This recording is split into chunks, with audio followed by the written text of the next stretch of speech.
계속해서 예수님의 산상수훈을 우리가 보는데요, 살인하지 말라는 이 말씀을 가지고 우리가 우리의 마음에 품는 그 미움 또는 탐욕, 이런 것과 행동으로 드러나는 살인, 이런 도둑질, 이런 것과의 관계를 우리 지난번에 잠깐 보았습니다.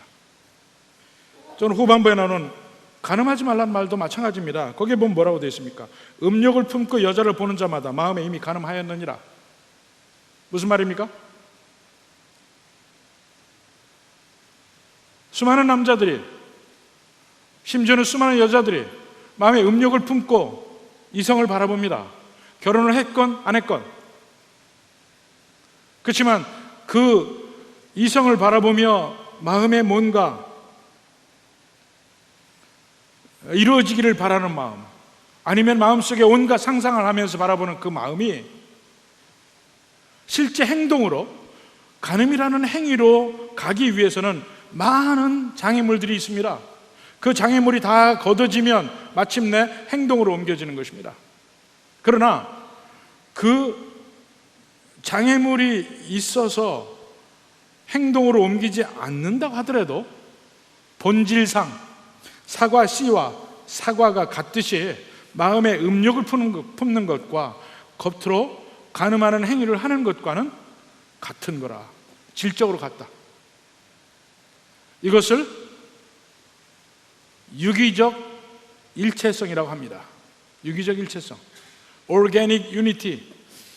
어렸을 때의 나와 지금 장성했을 때의 내가 본질적으로 같죠. 많은 게 틀려요. 그때는 아무것도 알지 못했습니다.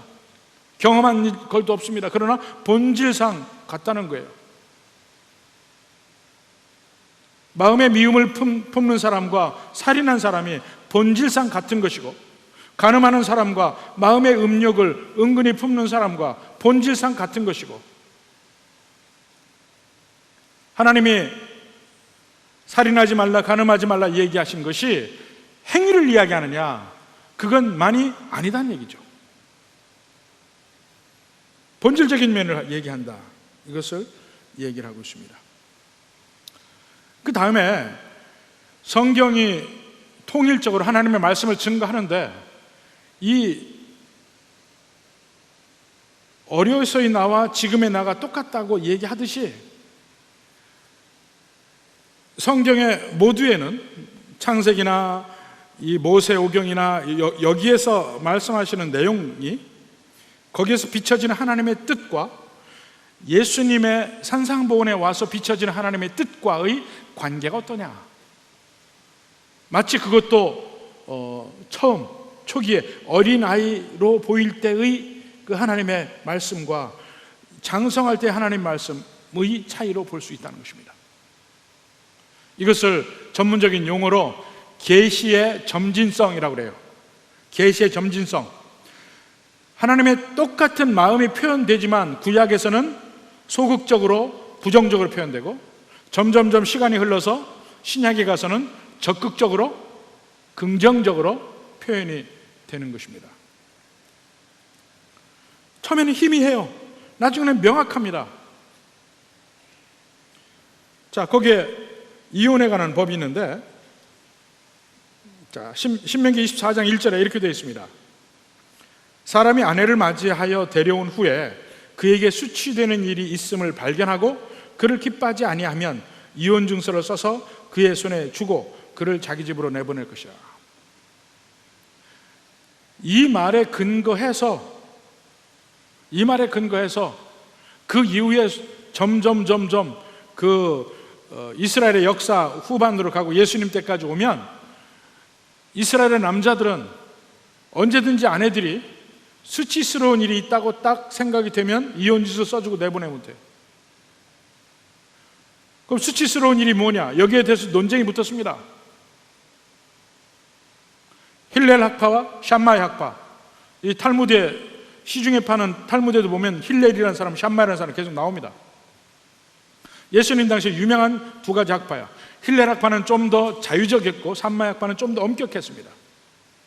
수치되는 일, 샴마 약파는 이것은 간음한 경우를 이야기한다 이렇게 규정했어요. 힐렐 학파는 남자가 보기에 무엇이든지 수치되다고 느끼는 것은 다 수치되는 일이라 이거 다 넓혀놨습니다. 실제 미시나에 보면 그렇게 나옵니다. 남편이 수치된 일이라고 생각하는 모든 것은 다 그렇다 합니다. 예를 들어서 밥을 잘 못해도, 밥을 태워도 이혼 사유가 됩니다. 만약 밥 태우는 게 이혼 사유라면은 여러분 전기밥솥 나온 거 얼마나 여러분 고맙게 생각해야 될지 모르겠습니다.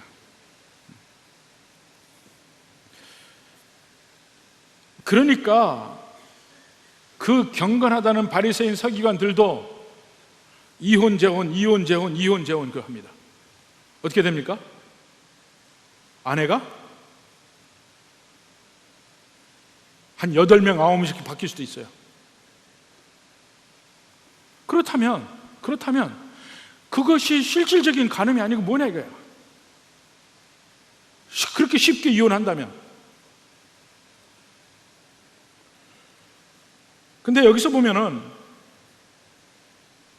그러니까 이게 과연 여기에 나온 하나님의 뜻이 무엇이냐? 원래 하나님은 이혼을 싫어하십니다. 그러니까 예수님이 하시는 말씀은 이혼이 그렇게 쉬워서는 안 되는 거예요. 정말 부득이한 경우 외에는 이혼을 해서는 안 되는 거라 이겁니다. 그것이 표현된 것이 이혼 증서를 써주라는 내용에 표현되어 있다는 것입니다. 그 당시 잘못하면은 쉽게 남편들이 이혼을 해버리고 여자를 소박 놓는 거죠. 이혼을 해버리고 그 다음에 여자들은 그 당시에 가장 불쌍한 사람이 과부와 고아였어요. 재산권이 없습니다. 그러면 그는 먹고 살 길은 다시 재혼하는 길밖에 없어요. 안 그러면 아무도 돌봐주지 않습니다. 제일 가난한 사람들이에요. 그러면 전 남편이 쫓아가서 간음했다고 돌로 쳐 죽이는 일이 생기니까 그 여자들의 인권을 보호하는 면에서 이혼 증서를 써주라 이 면이 하나 있었고, 또 하나는 이혼의 과정 중에 하나의 시스템을 더 넣어서 이혼을 다시 한번 생각하게 하는 제도이다. 그래서 이 면에서도 사실은 하나님은 이혼을 싫어하는 면이 아주 희미하지만 소극적으로 표현되어 있다는 것입니다. 그렇지만 예수님 되어서는 정확하게 이혼을 싫어하는 예수님의 말씀이 나옵니다. 그게 이거예요. 하나님이 맺어주신 것이다, 깨뜨리지 말라. 이게 원 하나님의 뜻이라 이겁니다. 근데 그러한 뜻을 이스라엘 백성들은 자기들에게 맞게 이용해서 살았다 이거죠. 맹세에 관한 면도 마찬가지입니다. 맹세에 관한 면, 민수기 30장 2절에 보면 사람이 여호와께 서원하였거나 결심하고 서약하였으면 깨뜨리지 말고 그가 입으로 말한 대로 다 이행할 것이니라. 맹세가 나는 거, 서원. 또 신명기 23장에도 나오고 하는데, 자, 서원한 건 다 지키라. 맹세한 것은 다 지켜야 된다. 하나님의 이름으로. 그러니까 이걸 어떻게 이용하느냐? 바리새인과 서기관들이 이용하는 게 있습니다. 다른 말로 맹세를 해. 그걸 내가 맹세하겠다. 예루살렘의 이름으로, 성전의 이름으로, 뭐 다른 것으로 맹세를 해. 나중에 맹세를 안 지키면 쫓아와서 왜 안 지키냐? 내가 언제 하나님 이름으로 했냐? 하나님의 이름으로 한 것만 지키면 된다. 이렇게 나오는 겁니다. 그러니까 실질적으로는 그들이 맹세를 하면서 맹세를 안 지키려는 여러 가지 장치를 마련해 놓은 거예요. 근본적으로는 그들은 맹세한 건 지키지 않는다 이겁니다. 자, 그런데 그 가운데에서 진정한 맹세하는 건 반드시 지켜라는 말의 의미가 무엇일까요? 그리고 예수님은 여기서 도무지 맹세하지 말라고 이야기합니다. 그게 무슨 말입니까? 하나님은 진실하신 분입니다. 하나님 입에서 나오는 말은 전혀 거짓이 없으십니다. 하나님 입에서 나오는 말은 반드시 하나님이 지키십니다. 근데 그러니까 구약에서는 맹세한 것은 반드시 지키라 이렇게 나와요. 근데 그 말 중에 좀 뒤집어서 보면, 그러면 맹세 안 하는 것은요? 맹세 안 하는 거는 안 지켜도 된다는 의미가 나올 수도 있는 얘기 아닙니까? 맹세 안 한 것은 모르겠고 맹세한 것은 반드시 지키라.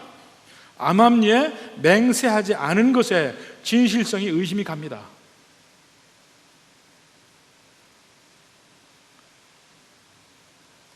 예수님은 도무지 맹세하지 말라. 왜 그럽니까?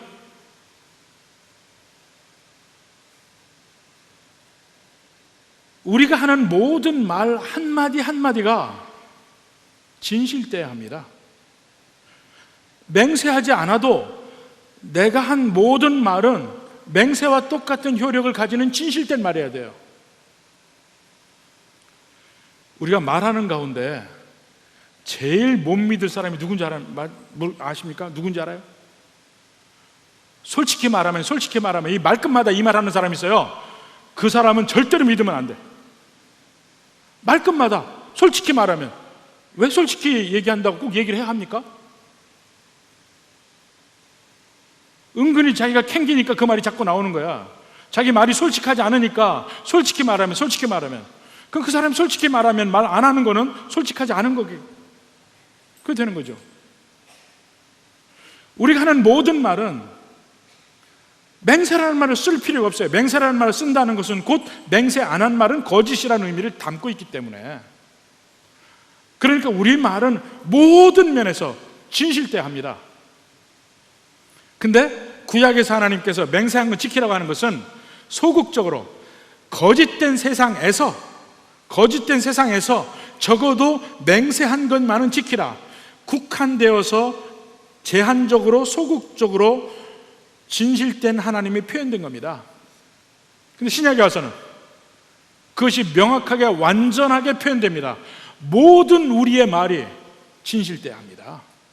맹세라는 말을 할 필요가 없습니다.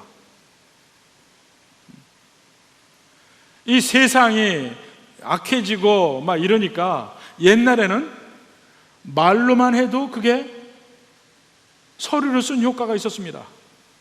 요즘은 말로만 해서는 통하지가 않아요. 반드시 서류를 작성을 하고 거기에다가 인감증명 첨부해서 인감도장 찍어야 되죠. 뭐 이거 다 해야 돼요. 공증해야지. 갔다가 내용 증명으로 못 쳐야지.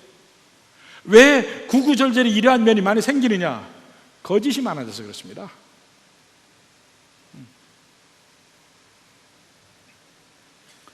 처음에 제가 미국 가니까 한국처럼 인감도장이라는 제도가 없습니다. 뭐든지 사인으로 돼요. 자기 사인으로 돼. 그러면 그 수표도 내가 사인해서 어디든지 이 식품점에도 가고 어디 식당에도 가고 이거 사인해서 내면 그걸로 족해요. 처음에는 그거 굉장히 이상했습니다. 이렇게 사인만 해서 다 믿어주지? 우리 한국에서는 전부 도장 찍고 인감증명 붙이고 다 이렇게 안 하면 안 되는데. 근데 미국에 살다 보니까 이 사인하는 게 그 엄청난 일이에요. 미국에서는. 왜냐하면 전체가 다 이 신용 정보가 전부 파악이 되어 있기 때문에 한번 사인 잘못하잖아요. 그 사람은 은행 대출도 못 얻고 집도 못 얻고 아무것도 못해. 미국에서 그렇게 확실하게 되어 있는 데는 사인만 하면 그 효과가 있어요. 우리는 이거 다 안 해놓으면 먹고 도망갈까 봐. 그러니까 거짓이 없는 사회는 맹세라는 것도 그만큼 필요가 없는 겁니다. 한번 말하면 내가 지킬게, 내가 이것은 할게, 그러면 정확하게 그리 지켜지고 행해지는 것, 그것이 믿는 사람들의 덕목이 되어야 합니다. 왜냐하면 그 덕목이 바로 하나님의 품성이기 때문에 그래요. 그게 하나님의 품성이에요. 하나님이 일단 말씀하시면 반드시 지키십니다. 바로 그 말씀을 우리가 믿고 거기에 의지해서 그 말씀을 붙들고 우리가 지금도 살아가는 거 아닙니까? 성경의 모든 말씀이, 여기에는 모든 역사가 뭘 말해줍니까? 하나님은 일단 말씀하시면 반드시 지키신다. 이게 계속 나오는 거예요. 그 하나님을 계속 만나는 겁니다. 그 하나님이 약속하신 말씀을 내 마음에 담고 이것을 반드시 하나님이 이루어 주시리라 믿고 살아가요. 근데 쉽게 말을 뒤집고 거짓말하는 사람은요, 이 하나님의 약속의 말씀이 미안하지만 믿어지지 않습니다. 믿어지지가 않아요.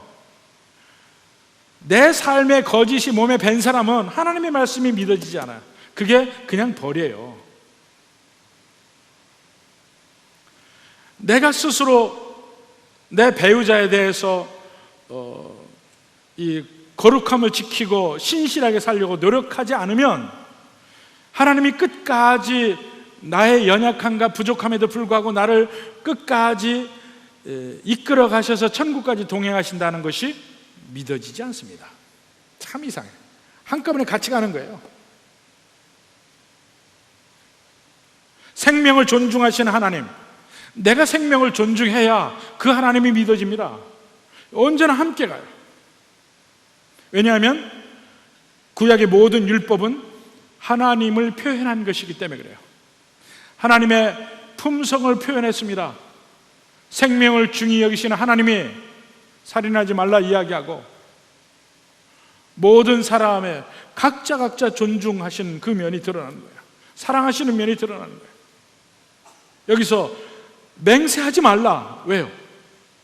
모든 면에 하나님은 진실되시니까. 자, 그 다음에 눈은 눈으로 38절부터 42절까지 봅시다. 눈은 눈으로 이는 이로 갚으라 하였다는 것을 내가 들었으나 이것을 동해 복수법이라 합니다. 동해, 똑같은 해로 복수를 하는 법. 동해 복수법 말고 다른 사람에게 해를 끼쳤을 때 보상하는 법으로 금전보상법이 있습니다. 근데 금전보상법이 훨씬 더 문명적인 법으로 생각이 돼요. 오늘날에도 뉴스가 되는 게 뭡니까? 뭐 사우디아라비아나 이런 데서 뭐 절도한 사람 손목을 잘랐다는 등 뭐 무슨 죄를 지은 사람 매를 때리는 태형을 했다는 걸 아주 야만적으로 생각을 합니다. 근데 그래서 처음에는 이 눈에는 눈으로 이에는 이로 이것은 아주 원시적인 법이고 금전보상법이 훨씬 더 문명화된 나중에 나온 법이라고 생각을 했는데 고고학이 발달하면서 보니까 동해복수법보다 금전보상법이 먼저 있었어요. 근데 왜 고대에서는 고대 나라들이 금전보상법을 했다가 왜 동해복수법으로 바꿨을까? 금전보상법은 뭡니까? 상대편의 눈을 다치게 했으면 돈으로 보상하는 법이에요. 상대편에게 어떤 육체적인 해를 뭐 의도적이든 부지 중에든 해를 끼쳤으면 금전으로 보상하는 법. 그게 금전보상법이에요. 동해복수법은 눈은 눈으로 이는 이예요. 왜 금전보상법에서 동해복수법으로 바뀌었을까요? 금전보상법은 강자의 법입니다. 부자의 법이에요. 몇 년 전에 유명한 재벌 총수가 자기 아들 어떻게 했다고 사람을 불러다가 두들겨 패고 돈 준 일이 있죠. 두들겨 패고 돈 줬어요. 근데 나중에 워낙 여론이 들끓으니까 그거 말도 안 된다 이렇게 들끓으니까 결국 그분이 그것 때문에 감옥에 가기도 했는데 그거예요. 옛날에 금전보상법이 있으니까 사람을 해코지하고 돈으로 주면 그만이야. 이거는 부자를 위한 법이고 가난한 사람은 항상 부자들의 이러한 위협에 시달릴 수밖에 없는 법입니다. 근데 그것이 동해복수법으로 바뀌니까 이것은 부자나 가난한 자나 강한 자나 약한 자나 똑같이 적용되는 평등한 법입니다. 하나님은 부자를 더 사랑하지도 않고 강한 자를 더 사랑하지 않습니다. 똑같이 사랑하십니다. 평등하십니다. 공정하십니다. 그런 면이 눈에는 눈으로, 이에는 이로 라고 표현된 겁니다. 또 하나는 이 면에서 우리가 봐야 될 게 뭐냐면, 눈에는 눈으로, 이에는 이, 잘 보십시오. 이거는 참 원시적이다 이렇게 생각할 수 있을지 모르지만, 사실은 우리가 상대편에게 복수를 할 때 어떤 면이 있습니까? 눈에는 눈으로 안 합니다. 눈은 목으로 합니다. 목숨으로. 복수를 한다면 그 제기간에 창세기 4장 23절 보십시오. 라멕이 아내들에게 이르되 아다와 실라여 내 목소리를 들으라. 이 아내가 둘 이상 되면요, 항상 남편은 눈치를 봐야 합니다. 조심해야 돼. 어느 게 날 배신하나. 지금 이게 그 얘기입니다. 일부 일처제가 마음을 편안하게 합니다. 둘 이상 이제 아내를 거느리려면 굉장히 피곤한 삶을 살아야 됩니다. 지금 라멕도 지금 피곤한 삶을 살고 있어요. 내 목소리를 들으라. 라멕의 아내들이여 내 말을 들으라. 나의 상처로 말미암아 내가 사람을 죽였고 나의 상함으로 말미암아 소년을 죽였도다. 무슨 말이에요? 날 조그만 상처를 내면 죽여버리겠다 이겁니다. 복수를 그런 식으로 해요. 여러분도 한번 누구에게 당하면 상대편에게 해준 건 그대로 해주고 싶은 마음에 그보다 더 해주고 싶어요. 복수는 항상 이 상승작용이 있습니다. 전에 출애굽기에서 이 이야기 할 때 제가 예를 들었는데, 제가 중학교 때 싸웠던 얘기를 했는데 기억하실지 모르겠습니다. 이 둘씩 책상을 앉잖아요. 물론 가운데 금도 긋고 하지만은 둘씩 앉습니다. 근데 옆에 친구가 장난이 너무 심했어요. 제 친구가 수업을 듣는데 옆에서 낄낄낄낄 웃어요. 보니까 내 책에다가, 그때는 잉크를 가지고 다녔어요. 잉크에다가 펜. 근데 잉크로 이렇게 줄을 싹 거놓고 웃어요. 낄낄대고 웃는 거야. 제가 책은 많이 안 봐도 책 자체는 아꼈습니다. 화가 나서 줄을 여기다 걷으니까 나는 조금 더 두꺼운 줄로 거줬죠.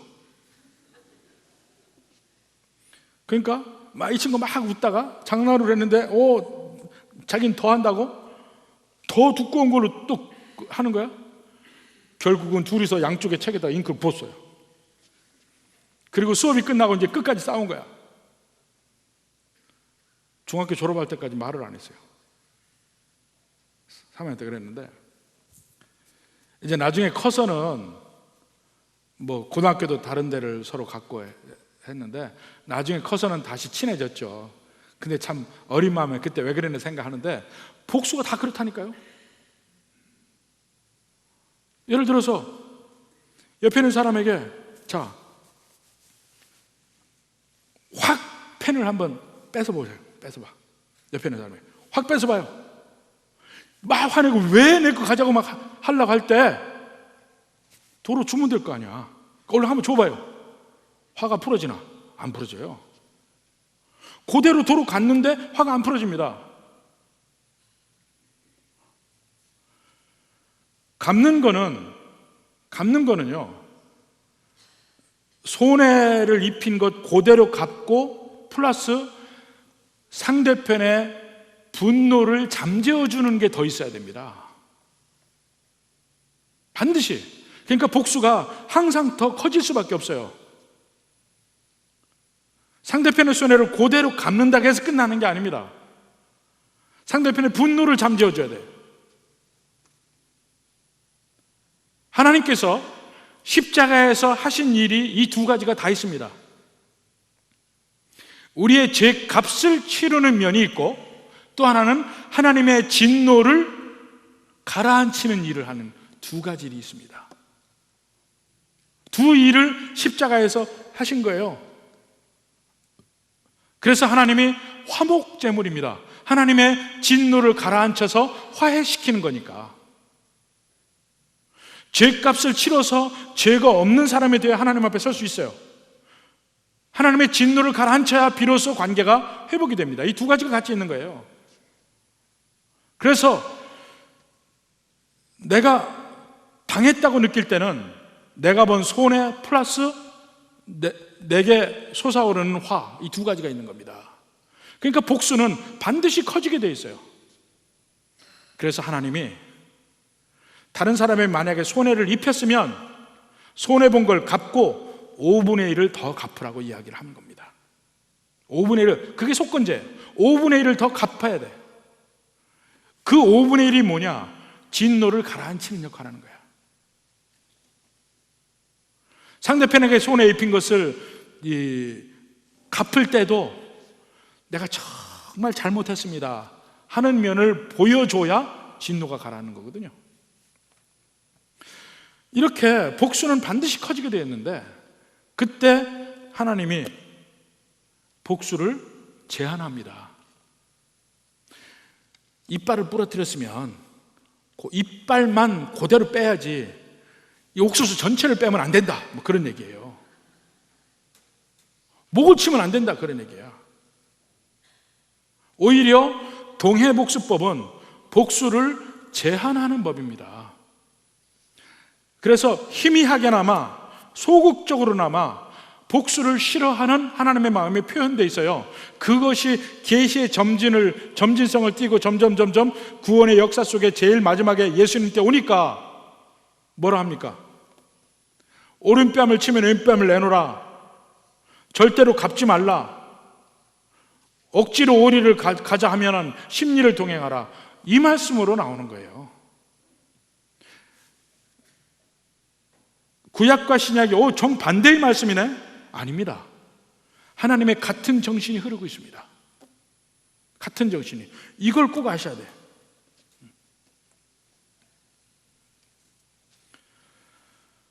이것이 좀 더 확실하게 나오는 것이 그 다음에 원수를 사랑하라 하는 43절부터 48절까지 말씀이에요.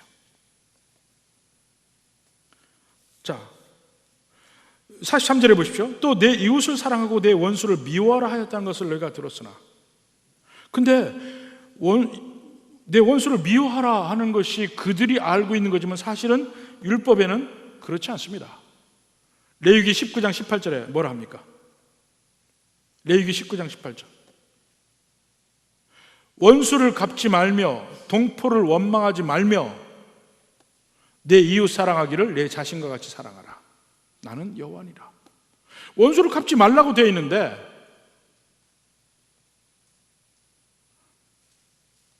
원수를 미워하라?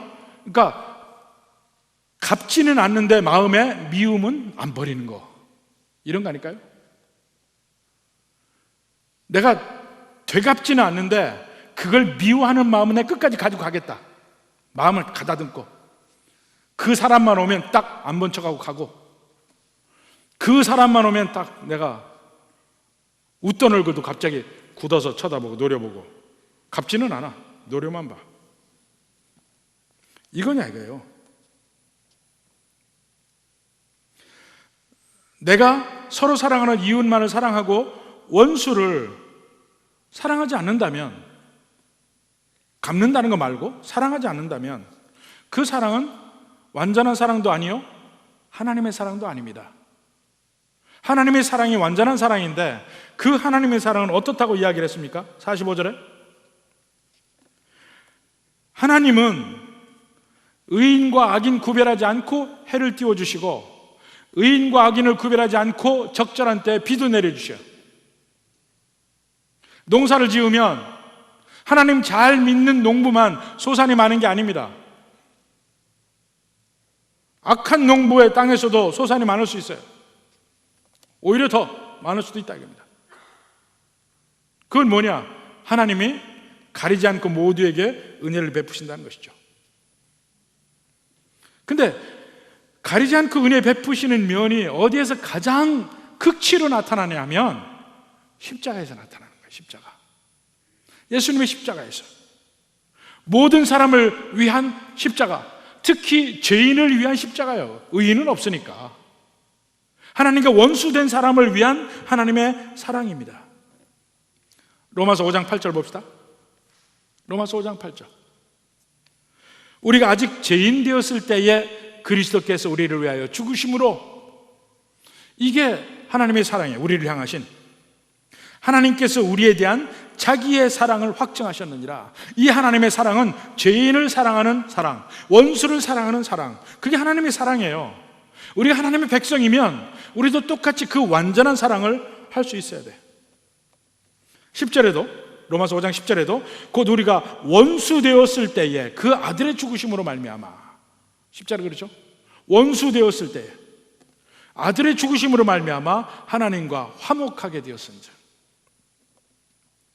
이 면이 특히 아까 얘기했죠, 죄값 치르는 면, 또 하나는 하나님의 진노를 내리는 면이 바로 이 10절에 표현되어 있는 겁니다. 원수, 화목해 됨, 진노를 잠재우는 역할을 십자가에서 하셨다는 것이에요. 이게 하나님의 근본적인 뜻입니다.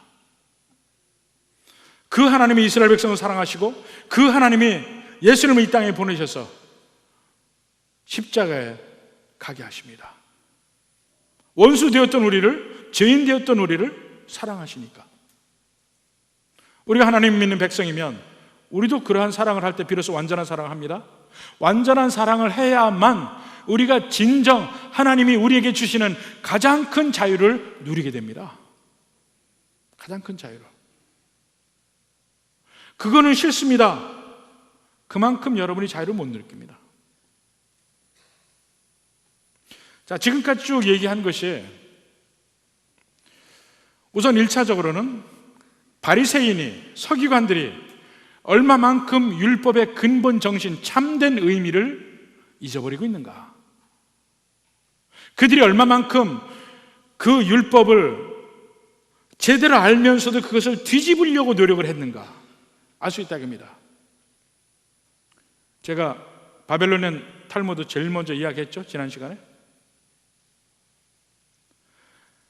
모든 구약의 율법은 하나로 묶어서 얘기하면 사랑입니다, 사랑. 근데 그들은 문자적으로 지킨다고 노력을 하면서 근본 그 사랑은 잊어버린 거예요. 근본 그 사랑은 거부한 거예요. 오히려 자기들의 교만의 도구로 사용했다 합니다. 그래서 예수님은 이 6가지 예를 들어서 말씀하시면서 그들의 거룩함의 허구, 거룩함의 거짓됨, 이걸 드러내시는 거예요. 또 산상봉헌의 두 번째는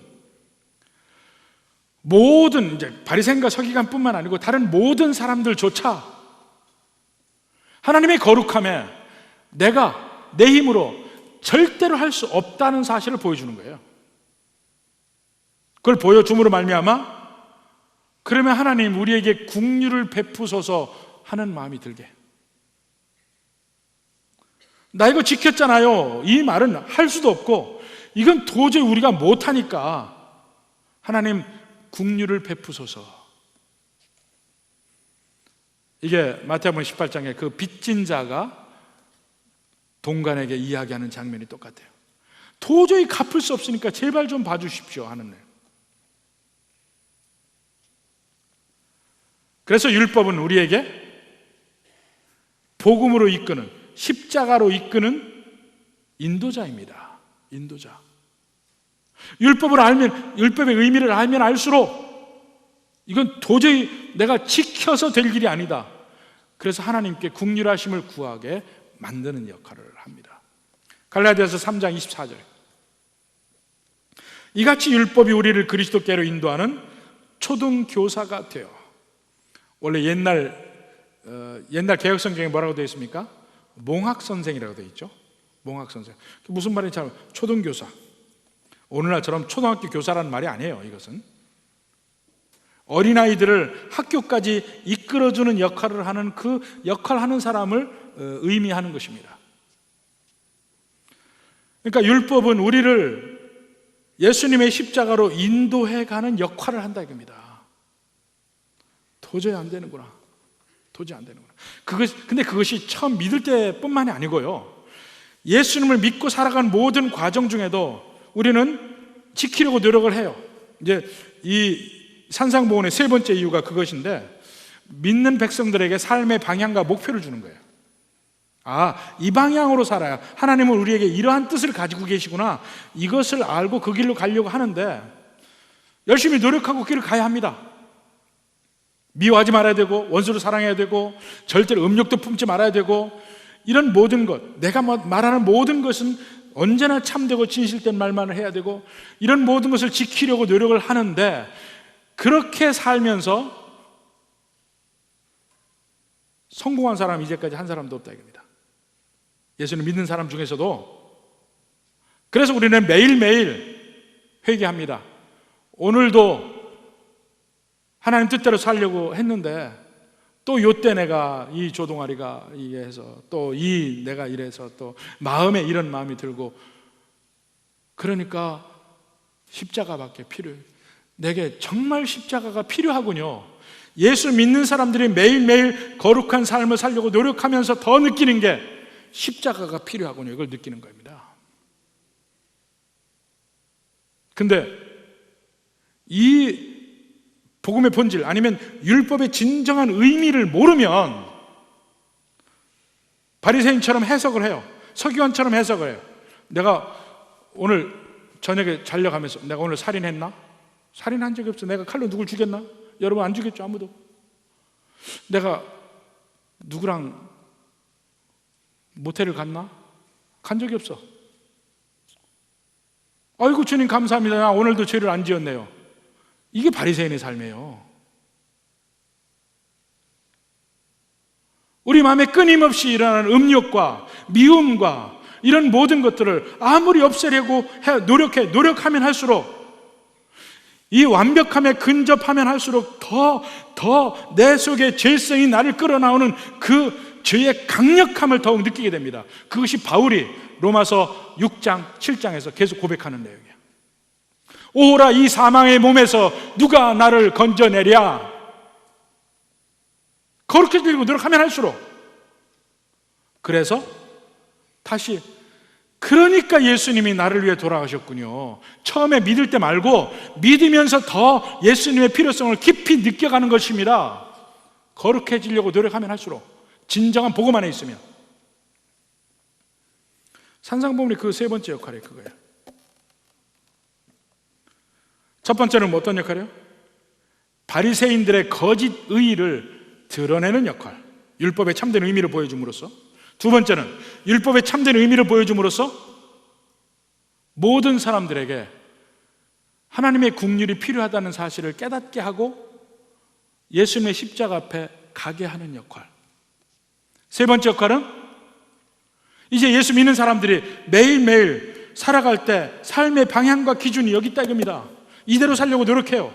물론 이거에서 100% 성공은 못합니다. 그러나 성공한 만큼은 자유를 누립니다. 성공한 만큼은 자유를 누려요. 여러분은 얼마만큼 자유를 누리고 있습니까? 어떤 사람에 대한 마음이 내 마음속에 미움으로 깊이 자리를 잡았다. 요놈 두고 보자, 딱 갈고리가 마음속에 있다. 그 사람은 그만큼 자유가 없는 겁니다. 그만큼 하나님이 주시는 평안도 없습니다.